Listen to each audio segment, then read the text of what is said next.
झारखंड में सरकारी भर्ती 2024। तो दोस्तों मैं आज बात करूंगा चंपा सोरेन हुए तैयार, चुनाव के बाद होगी नौकरियों की बौछार। तो दोस्तों हाई लेवल की मीटिंग में ये सामने आई है कि चंपा सोरेन चाह रही है कि जितने भी गवर्नमेंट अभी तक झारखंड में बनी सबका रिकॉर्ड तोड़ेंगे, और वो रिकॉर्ड तोड़ेंगे जो बहुत ही कम समय में इतनी सारी बहाली कर पाए। तो दोस्तों चंपा सोरेन तैयार है और बहालियां अब लगातार होगी। और जैसा कि पता है, जो ही चंपा सोरेन की सरकार आई है तुरंत बहाली हो रही है। यानी चंपा सोरेन जो ही बने हुए हैं मुख्यमंत्री, और बहाली जो है बौछार आपको देखने को मिल रही है। और भी ये जो है आगे तक जाएगी और बहालियां होगी, ये ठान लिया है चंपा सोरेन ने। आपको मैं बता दूं दोस्तों, जितने भी अभी जेएम के सरकार है और या फिर काम किए, तो उसमें जो है जुनून, जोश और हिम्मत जो है यदि सबसे ज़्यादा है तो कहा जाता है चंपा सोरेन के पास ही है। लेकिन दोस्तों आखिर बहाली किस प्रकार से करेगी, कितनी फास्ट करेगी, इस पे हम तो बात करेंगे। साथ ही साथ जानेंगे कि यदि बहाली नहीं होती है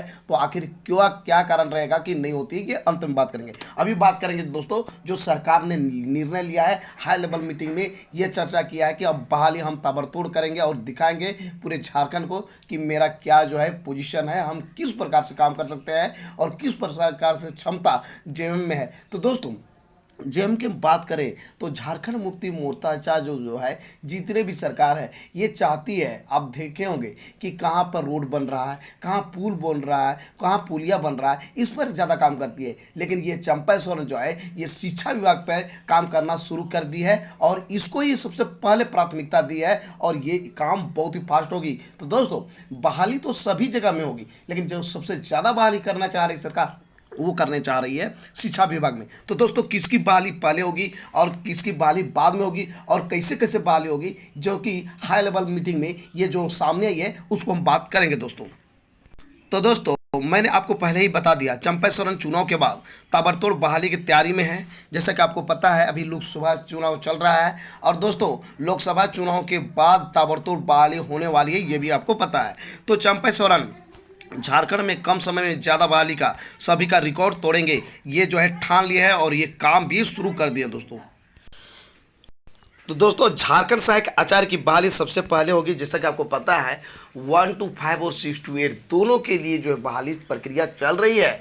तो दोस्तों प्राइमरी लेवल 1 और लेवल 2, जैसा कि आपको पता है 1 to 5 जिनका हिंदी था पेपर 1 में और पेपर 2 में, उनका कंप्लीट हो गया पेपर 1 2। कहने का मतलब है कि पेपर 3 भी कंप्लीट हो गया। यानी जो भी कक्षा 1 से 5 के लिए शिक्षक बनना चाहते हैं उनकी कंप्लीट हो गए हैं, जो पेपर 1 और पेपर 2 में हिंदी रखे हैं। अब जो बाद बाकी बचा है उसकी भी एग्ज़ाम अब बहुत ही जल्द होगी, यानी नेक्स्ट वीक तक चांसेस है कि आपका जो एग्ज़ाम है कंडक्ट करवा लिया जाएगा, क्योंकि ये जो है चुनाव आपका 6 जून तक कंप्लीट होने जा रही है। 6 जून तक आपका रिजल्ट आने जा रहा है। तो लोकसभा चुनाव के बाद फटाफट काम होगी और अभी काम इस पे चल ही रहा है दोस्तों। जैसा कि आपको पता है झारखंड सहायक आचार्य का यदि आप फॉर्म भरे होंगे तो दोस्तों ये पहला नंबर में इसका काम चल रहा है। दूसरा बात करते हैं हम पीजीटी शिक्षकों की। तो दोस्तों मैं आपको बता दूं पीजीटी शिक्षकों की बहाली जो है प्रक्रिया चल रही है, बहुत लोगों की बहाली हो गई है और अभी बाकी है। साथ ही साथ मैं आपको बता दूं दोस्तों कि जो साल के अंतिम वर्ष में जो सरकार ने फैसला लिया है कि इसका विज्ञापन फिर से हम पीजीटी का निकालेंगे, यानी 10+2 शिक्षकों की नियुक्ति की जाएगी दोस्तों। इसके लिए भी सरकार निर्णय ले ली है। अब है तीसरा क्षेत्रीय एवं जनजाति भाषा शिक्षक। तो दोस्तों इसकी जो है परमानेंट बहाली होगी, लेकिन फिलहाल सरकार सोच रही है कि इसका जो है पूरी तरह से जो है ये कंप्लीट नहीं हो पाई है, पूरा डाटा मेरा तैयार नहीं हो पाया, क्या इसमें इंक्लूड कर दिया है, क्योंकि यहाँ पे बहुत ही ज़्यादा विवाद दिखाई पड़ रही है दोस्तों। विवाद ये है कि बहुत सारे छात्र जो है ये फरवरी में ही ये घोषणा की थी सरकार कि हम क्षेत्रीय भाषा की नियुक्ति करेंगे, तो ही जो है कैंडिडेट्स जो है पहुंच जाते हैं मुख्यमंत्री के पास और ये कहते हैं कि सर यहाँ पे जो है जो बीएड वालों को जगह नहीं दिया गया, डीएलएड वालों को जगह नहीं दिया गया। तो इनका कहना ये था कि बीएड ऐसे होते हैं कि कई बीएड के कैंडिडेट ऐसे होते हैं जो क्षेत्रीय भाषा रखते हैं बीएड में और पास करते हैं। दूसरी ओर ये भी लोग कहे कि जो कैंडिडेट्स जेटेड पास हैं उनके पास क्षेत्रीय भाषा का सर्टिफिकेट है या क्षेत्रीय भाषा की नॉलेज है, तभी वो क्षेत्रीय भाषा में पास किया है, तो उनको जगह मिलना चाहिए। तीसरी बात ये भी सामने आ गई कि जो डीएलएड किए हुए हैं 2 साल का कोर्स है और वहाँ पर बहुत ऐसे छात्र हैं जो कि क्षेत्रीय भाषा से पढ़ाई करते हैं, तो लोगों का कहना है कि हम लोग को आखिर क्यों नहीं मौका दिया गया। तो दोस्तों यहाँ पे विवाद आ गई है। सरकार का कहना ये है, नियमावली में ये जिक्र है कि उनको मौका दिया जाएगा जो क्षेत्रीय भाषा के रूप में इंटर में सब्जेक्ट रखे थे। तो दोस्तों यहाँ पर थोड़ा विवाद है, इसलिए सरकार चाह रही है कि ये जो बहाली फिलहाल जब तक पूरी तरह से विवाद समाप्त न हो जाए इसको कॉन्ट्रेक्चुअल बेसिस पर रखेंगे, यानी कि ये जो बहाली है 1 साल के संविदा पर होगी। यदि आपका संतोषजनक पाई जाती है तो जो है आपकी जो है काम को देखते हुए ये परमानेंट की जा सकती है, लेकिन फिलहाल जो है ये बहाली जो है क्षेत्रीय और जनजातीय भाषा के शिक्षकों की बहाली जो होगी आपका कॉन्ट्रेक्चुअल बेसिक होगी, यानी कि संविदा के आधार पर होगी 1 साल के लिए। झारखंड में सरकारी प्रोफेसर की नियुक्ति की जाएगी। दोस्तों जैसा कि पता है सरकार चाह रही है कि हम सिर्फ और सिर्फ उनको मौका दें जो झारखंड के मूल निवासी हैं। यही कारण है सरकार जेट का आयोजन करने जा रही है, झारखंड पात्रता परीक्षा, क्योंकि दोस्तों बहुत ऐसे कैंडिडेट हैं जो नेट पास है और झारखंड के बाहर के हैं, तो इनका सरकार का कहना है कि जो जेट पास करेंगे वो झारखंड के होंगे और ऐसी स्थिति में हम प्रोफेसर का बहाली करेंगे। इसकी भी प्रक्रिया चल रही है, जिससे कि आपको पता है कि जो है हो सकता है नेक्स्ट वीक में आपका जेट का फॉर्म दिखाई पड़ेगा और इसका फटाफट काम होगा। उसके बाद जो है आपको प्रोफेसर की नियुक्ति दिखाई पड़ेगी, जो कि सरकार ने ठान लिया है इस पे बहाली करने का।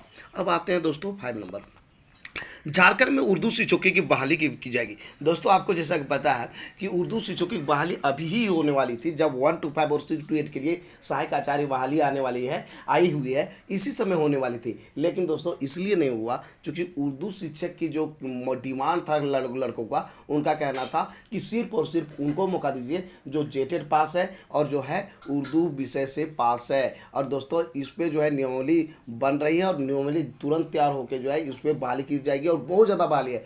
यदि बात किया जाए जेटेड कैंडिडेट का, तो जेटेड कैंडिडेट का बहाली करती है सरकार, ऐसी स्थिति में तो लगभग सभी कैंडिडेट्स का नौकरी हो जाएगा। उसके बावजूद भी सीट पूरी बच जाएगी, क्योंकि जो है जेटेड पास उतनी नहीं है जितनी सीट है उर्दू शिक्षकों की। तो दोस्तों यहाँ पे जो है कैंडिडेट्स का ये डिमांड है कि जो भी जेटेड पास है उर्दू में उसको पहले बहाली किया जाए। थोड़ा सा यहाँ विवाद है, हालांकि ये नियमावली में चेंज करना होगा। यदि झारखंड सहायक आचार्य के तर्ज पर लेना चाहती है तो ये नियमावली चेंज करना होगा वेतन को लेकर। साथ ही साथ दोस्तों यहाँ पर जिस प्रकार सीटेट या अदर टेट को मौका मिला है झारखंड सहायक आचार्य में, उस प्रकार से यदि सरकार देती है उर्दू शिक्षकों को भी, तो वैसी स्थिति में भी नियमावली चेंज करना पड़ेगा। लेकिन नियमावली चेंज तुरंत करने के बाद ये सरकार चाह रही है कि उर्दू शिक्षकों की भी बहाली कर ले। आते हैं 6 नंबर में दोस्तों, झारखंड के हाई स्कूलों में भी शिक्षकों की भर्ती की जाएगी। इसके लिए दोस्तों हाई लेवल की बात तो हुई है कि यहाँ पर जो है सबसे पहले हाई स्कूल में कमी आ गई है और यहाँ पर मुद्दा ये आ गया कि बहुत सारे स्कूल में जो रिजल्ट खराब हुआ इस बार क्लास 10 में, और वहाँ पर सबसे बड़ा कारण आया कि वैसे स्कूलों में ज़्यादा हुआ जहाँ पर हाई स्कूल के शिक्षक नहीं थे, यानी कि जहाँ पर नियुक्ति नहीं की गई है। शिक्षकों की कमी के कारण जो है ऐसा रिजल्ट देखने को मिला है। तो इसीलिए सरकार सोच रही है कि हाई स्कूलों के शिक्षक की नियुक्ति करेंगे और इसके लिए आपको जो है साल के अंतिम महीने में दिखाई पड़ेगी, क्योंकि बहाली बहुत ज़्यादा हो रही है, एक साथ बहाली करना संभव नहीं है। लेकिन दोस्तों हाई स्कूल के शिक्षक की बहाली होगी। अब बात करते हैं खेल शिक्षक की। तो दोस्तों खेल शिक्षकों की भी कमी झारखंड में नज़र आ रही है, तो इस प्रकार से खेल शिक्षकों की नीचे से लेकर ऊपर तक होने वाली है। दोस्तों 8 का बात करते हैं हम, झारखंड के विद्यालयों में हेडमास्टर की नियुक्ति की जाएगी। तो दोस्तों सरकार जो ही बनी थी उसी समय बोली थी हेडमास्टर शिक्षकों की नियुक्ति करेंगे, फिर सरकार एक बार जो है सो गई, फिर लास्ट में जो है दैनिक जागरण में इसको प्रमुखता के साथ छापा और सरकार ने फिर से इस पर विचार विमर्श शुरू कर दिया है कि जो हेडमास्टर की भी नियुक्ति की जाएगी, चूँकि हेडमास्टर की कमी है।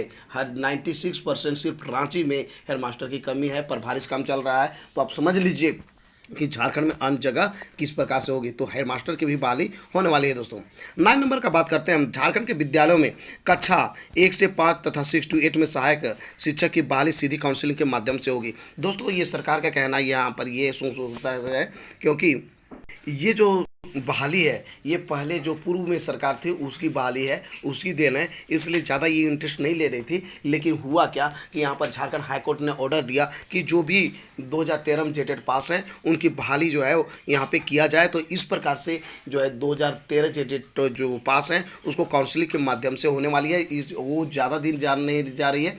जो ही आपका लोकसभा चुनाव का रिजल्ट आता है इसका जो है विज्ञापन तुरंत आपको देखने को मिलेगा और डायरेक्ट जो है सीधी काउंसलिंग के माध्यम से होगा। और इसकी वेतन बहुत ही अच्छा है, पे ग्रेड वगैरह सब ठीक है। तो इस प्रकार से पारा शिक्षक और गैर पारा शिक्षक के लिए बल्ले बल्ले हो जाएगी। दोस्तों इतना ही नहीं, बहुत सारा चीज़ों में सरकार सोच रही है कि इसके बावजूद भी हम बहाली करेंगे, लेकिन ये 9 चीज़ें की बहाली सबसे पहले होगी। उसके बाद जो है जैसे हो गया आपका कंप्यूटर टीचर, लाइब्रेरियन का बात हुआ, इस सब का भी बहाली करने के लिए सरकार सोची है। लेकिन सोच रही सबसे पहले ये 9 टाइप का जो टीचर्स है, ये 9 टाइप का जो टीचर की पहले बहाली होगी, उसके बाद ही बहाली होगी। लेकिन मैं दोस्तों बता दूं कि जिस प्रकार से इस सरकार में जोश है, उमंग है और हिम्मत है, ये सरकार करेगी। क्योंकि हम लोग भी कई बार मिले हैं तो इसमें देखा जाता है कि जो भी करते हैं ये सच बोलते हैं और ये जो है एकदम जो ठान लेते हैं वो करते हैं। लेकिन दोस्तों यहाँ पर थोड़ा सा विवाद चल रहा है। विवाद क्या चल रहा है कि जो जेएमएम की सरकार है उन लोगों के अंदर से यही पता चल रहा है कि ये चाह रहे हैं कि अभी जो झारखंड के पूर्व जो मुख्यमंत्री जैसे थे है ना, हेमंत सोरेन, उसकी जो वाइफ पत्नी कल्पना सोरेन को मुख्यमंत्री बनाने के चक्कर में है। क्योंकि कल्पना सोरेन जीत जाती है चुनाव तो लोग चाह रहे हैं कि ये जो है मुख्यमंत्री बने। और मुख्यमंत्री जब बन जाती है दोस्तों तो मैं आपको बता दूं ये जितनी भी बहालियां हैं आप भूल जाइए। क्योंकि फिर ये आएंगे और ये क्या होगा, सिर्फ एक ही बात बोलेंगी, ये कि इनके पास एक ही मुद्दा होगा और वो टाइट होकर बोलेगी, कहेगी क्या कि जो है यहाँ ये जो है हम बहाली करना चाहते थे, इसका करना चाहते थे, उसका करना चाहते थे, इसकी मैंने किया था, इसे वो किया था और जो है ये कौन रोक दिया, तो बीजेपी का नाम लेगी और लास्ट में बहाली कुछ भी नहीं हो पाएगी। तो दोस्तों मुझे उम्मीद है कि चंपा सोरेन जो है 100% काम करेंगे, निश्चित तौर पर काम करेंगे। लेकिन यहाँ पे यदि आ जाते हैं कल्पना सोरेन तो आप सिर्फ आपको कल्पना करना है कि बहाली होगी, एकदम भूल जाइए दोस्तों। क्योंकि आपने देखा होगा कि किस प्रकार से हेमंत सोरेन ने लोगों को बेवकूफ़ बनाया कि 4 साल किस प्रकार से टाइम पास किया, एकदम पूरा टाइट होकर बोलता था, कितना बेवकूफ़ बनाता था भाषण में कि हम बहाली करेंगे और जो है हम करना चाहते हैं लेकिन हमको बीजेपी करने नहीं देती है। तो ये वर्ड सुनने के लिए कोई वोट नहीं दिया है, जिताया नहीं है। सरकार किसी की रहे लेकिन बहाली होनी चाहिए दोस्तों। तो दोस्तों किसी का मैं बात नहीं कर रहा हूँ कि कौन सा नेता किस टाइप से है, कौन सा जो है दल से वो बिलोंग करते हैं, हमको किसी दल से मतलब नहीं है। चाहे तो बीजेपी हो, कांग्रेस हो, जेएमएम हो, कोई भी सरकार हो, लेकिन युवाओं को रोजगार मिलना चाहिए। हम ये नहीं कहते हैं कि यहाँ पर जेएमएम में ही बहुत सारे सरकार हैं लेकिन सबका सब अच्छे नहीं है। मैं चंपा सोरेन का क्यों बात किया कि ये बेटर है, क्योंकि इनका जो है काम देखा गया है और जहाँ भी हैं काम सही ढंग से करते हैं। जेएमएम के ही ये नेता हैं लेकिन इनका काम सबसे बढ़ चढ़ करके है और जो भी करते हैं इसे करते हैं। और ये जो है साफ सुथरा आदमी है, इसमें किसी प्रकार का कपट या फिर किसी प्रकार का जो है ये अंदर से कुछ ये नहीं है। यानी जो भी है ये पॉजिटिव आदमी है और बहुत ही ये हिम्मत वाला आदमी है, जोशीला आदमी है, जुनून वाला आदमी है। और ऐसे आदमी को मौका मिला है, झारखंड को गर्व की विषय है। लेकिन यहाँ पर जो है मौका देना चाहिए, फिर यानी कि इनको अभी चंपा सोरेन को ही मुख्यमंत्री बनना चाहिए तब तक जब तक कि ये इनका कार्यकाल समाप्त नहीं हो जाए। लेकिन दोस्तों कल्पना सोरेन को यदि मौका मिल जाती है तो बहुत ही दिक्कत होगा। तो दोस्तों आज का मेरा ये वीडियो आपको कैसा लगा ज़रूर हमें बताएं इस वीडियो कमेंट बॉक्स में। यदि ये वीडियो आपको अच्छा लगा तो इस वीडियो कर दीजिए लाइक, चैनल को कर दीजिए सब्सक्राइब और ज़्यादा से ज़्यादा दोस्तों को इस वीडियो कर दीजिए शेयर। तो दोस्तों फिर मिलते हैं एक नए और ऑथेंटिक वीडियो के साथ, तब तक के लिए हमें इजाज़त दीजिए। धन्यवाद।